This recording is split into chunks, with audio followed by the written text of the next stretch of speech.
Tes, tes, tes, tes. Assalamualaikum warahmatullahi wabarakatuh. Perkenalkan, nama saya Gilang Putra Pratama dengan NIM 123210146 dari kelas RD. Pada kesempatan kali ini saya akan mempresentasikan hasil coding tugas akhir saya dalam bahasa Python untuk 4 analisis berbeda. Dan tugas akhir tutorial Python, matematika rekayasa dan metode numerik. Mari kita bahas untuk soal pertama.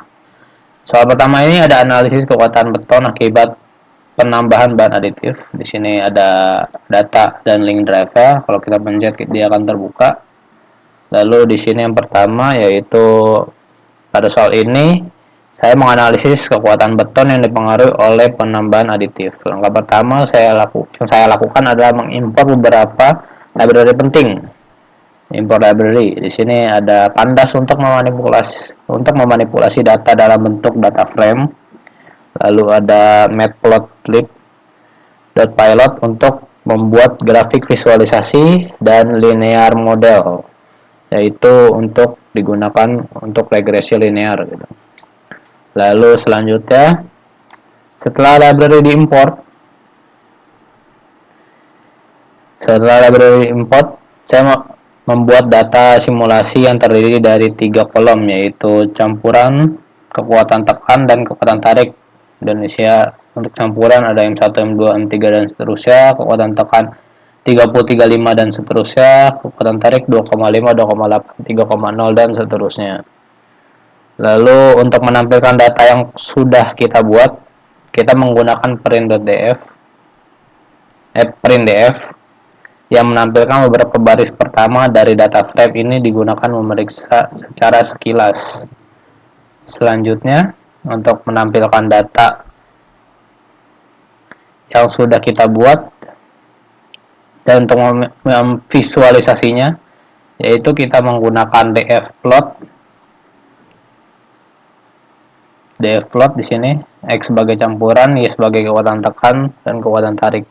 Dan untuk ukurannya di sini 10 dan 5. Lalu selanjutnya untuk menghitung korelasinya kita menggunakan dfchor, korelasinya N, dan df kekuatan tekan, kekuatan tarik.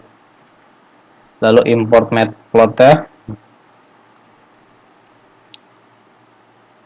Lalu di sini untuk membuat model regresi linearnya, X, Y, df kekuatan tekan, df kekuatan tarik, model linear regression X, Y.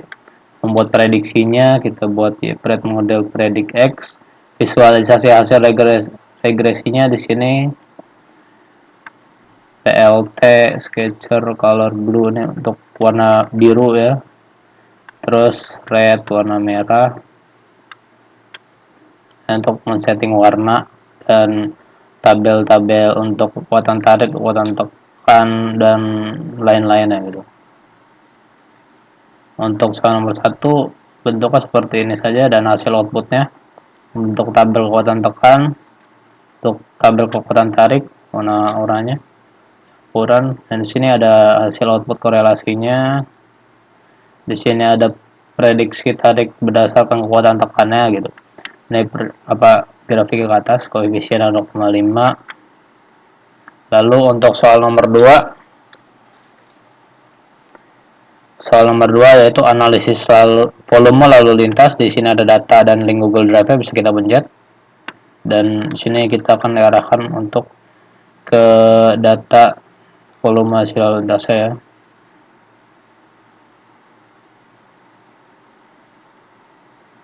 Nah, loading. Kita bahas sebentar dulu. Pada soal ini kita diminta untuk menganalisis volume lalu lintas yang terdiri dari motor, mobil, dan kendaraan besar. Langkah pertama itu seperti biasa mengimport library. Di sini ada pandas untuk memanipulasi data dalam bentuk tabel dan NumPy di sini. NumPy untuk operasi matematika dan matplotlib.pilot lagi untuk memvisualisasi grafik. Sini import data untuk waktu. Yap, di sini pakai nge-lag ya. Di sini ada time itu per 15 menit, yaitu dari jam 8 sampai 8.15, sampai 15 sampai 8.30, 8.30 sampai 8.45, dan seterusnya hingga jam 10. Untuk motorcycle atau motor ada 8, 20, 34, 23, 14, 23, 13, dan 6. Untuk mobil 4, 5, 10, dan sekian. Large vehicle 3, 21, 4, 23, 231.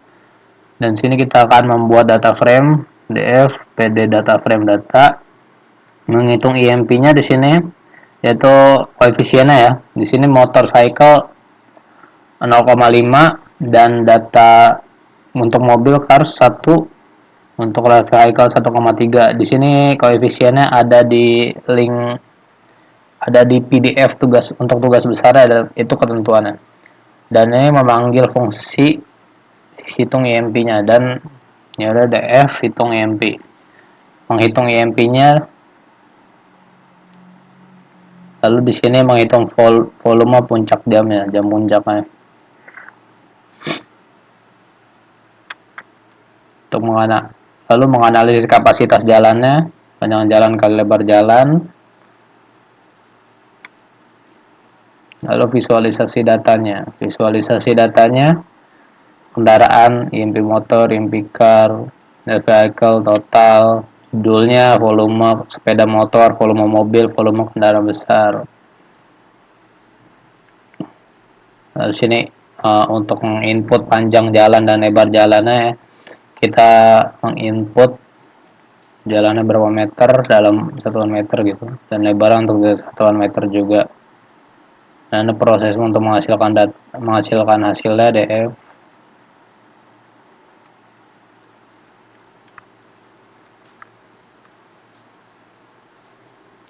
Nah, di sini untuk axis plot data ada time, kendaraan, marker 0. Di sini untuk colornya dan line style ini garis putus-putus ya. Dan label kapasitas jalan. Ini untuk men-setting ini lah. Lalu di sini hasil outputnya memasukkan panjang jalan. Kita input panjang jalannya itu dalam satuan meter ya, itu 50, dan memasukkan lebar jalannya dalam satuan meter juga 7,5. Di sini ada volume sepeda motornya daripada hasil ini ya, dan koefisiennya gitu. Untuk sepeda motor ada grafiknya, kapasitas jalannya ini, MP motornya ini. Untuk mobil, volume mobil, puncaknya ada di 845 sampai 9 jam 9 gitu. Di sini untuk motor ada 830 sampai 845, lalu ada kendaraan besar ada di 845 sampai 9. Yap, dan ini total IMP-nya. Lalu sini ada outputnya, output tabelnya gitu ya. Ya sudah, mungkin itu saja untuk analisis data gempa bumi. Di sini ada data gempa bumi. Kalau link kita pencet, kita akan diarahkan kepada link drive ya. Lalu di sini seperti biasa kita mengimpor pandas SPD sebagai manipulasi data dalam bentuk tabel. NumPy ini sebagai operasi matematika. Matplotlib ini dalam untuk memvisualisasi grafik, dan Google Colab import ini untuk memasukkan file ke dalam Google Colab tersebut gitu. Di sini ada fungsinya untuk verifikasi nama kolomnya. Di sini ada perintah untuk membaca read Excel karena di sini Excel itu memiliki data yang cukup banyak. Lalu di sini kita akan lanjut ke menghitung kecepatan dari percepatan sini. Kalau file sudah terbuka, di sini yang dibaca adalah percepatan dan kecepatan itu, velocity.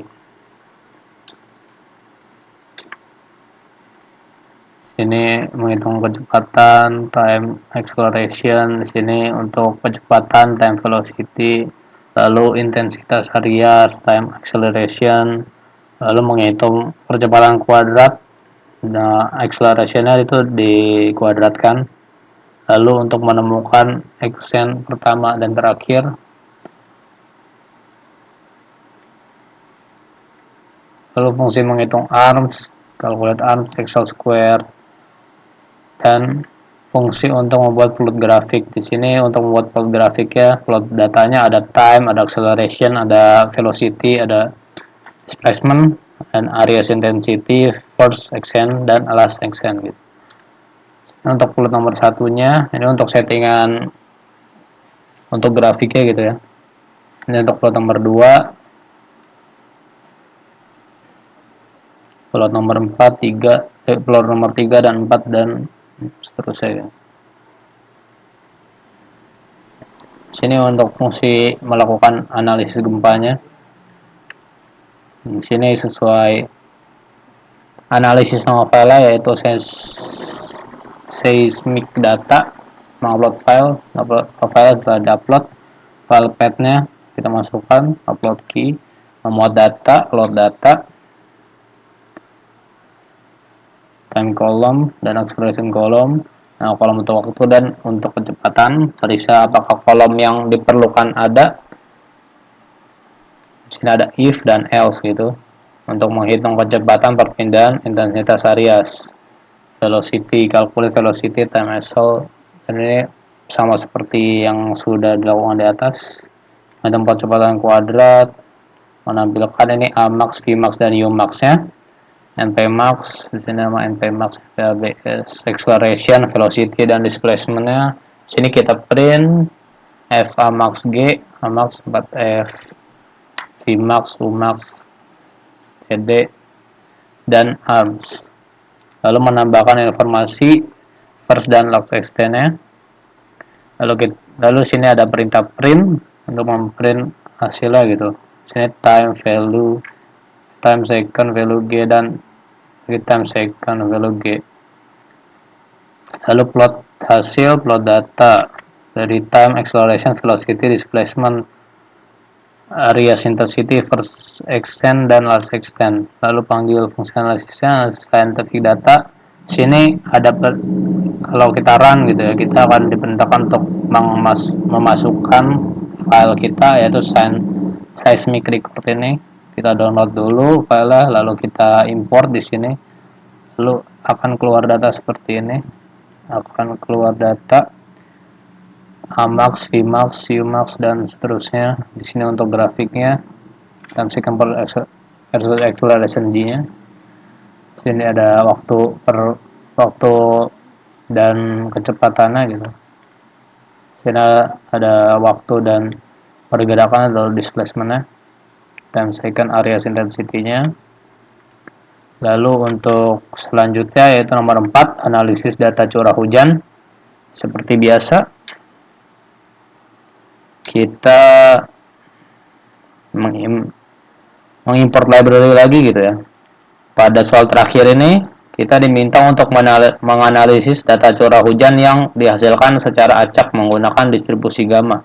Langkah pertama yang digunakan seperti biasa yaitu mengimport library, yaitu ada pandas untuk memanipulasi data, NumPy untuk komputasi numerik atau matematika, dan matplotlib.pylot untuk memvisualisasi data. Sini ada membuat data curah hujan random sheet. Di sini 365 itu yaitu hari, PD dan start date range itu dari 2023 bulan 1 Januari. Periode itu 365 hari atau 1 tahun. Lalu di sini kita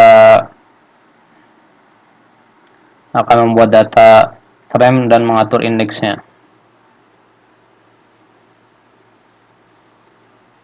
Di sini langkah berikutnya itu menghitung rata-rata hujan bulanan dengan resample M, min, dan rata-rata curah hujan itu dengan min lagi dari seluruh data curah hujan.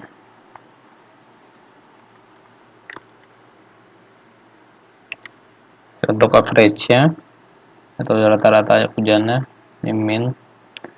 Lalu menghitung rata-rata curah hujan lagi, curah hujan per tahun.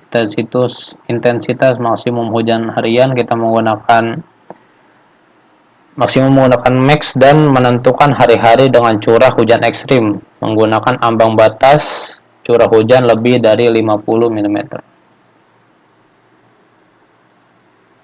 Ini 50 mm thresholdnya. Extreme rain days, ini hujan ekstrim hariannya ya. Sini untuk plot curah hujan harian dan hari ekstrim ya. Visualisasi terakhir berupa grafik curah hujan harian dan rata-rata bulanan dengan penandaan khusus untuk hari-hari ekstrim. Grafik ini membantu dalam mengidentifikasi pola curah hujan yang signifikan. Sini untuk memplot hasil daripada data tadi atas, itu plot dalam bentuk grafik. Ini ada rata-rata tahunan, warna untuk warna biru, label curah hujan harian, dan seterusnya. Di sini ada grafiknya, hasil outputnya. Nah, di sini ada hasil data tabelnya.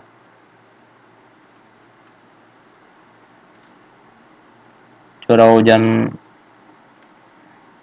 hujan sepanjang tahunnya. Di sini ada curah hujan hariannya sebagai warna biru dan putus-putus merah ini sebagai rata-rata tahunan. Nah, di sini lalu untuk titik puncaknya atau hari ekstrim hujannya itu dot kuning ini. Di sini ada tanggal. Di sini ada curah hujan rata-rata bulanan dan selesai.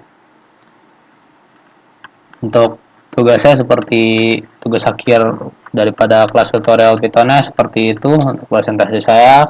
Demikianlah presentasi dari tugas saya. Terima kasih atas perhatiannya.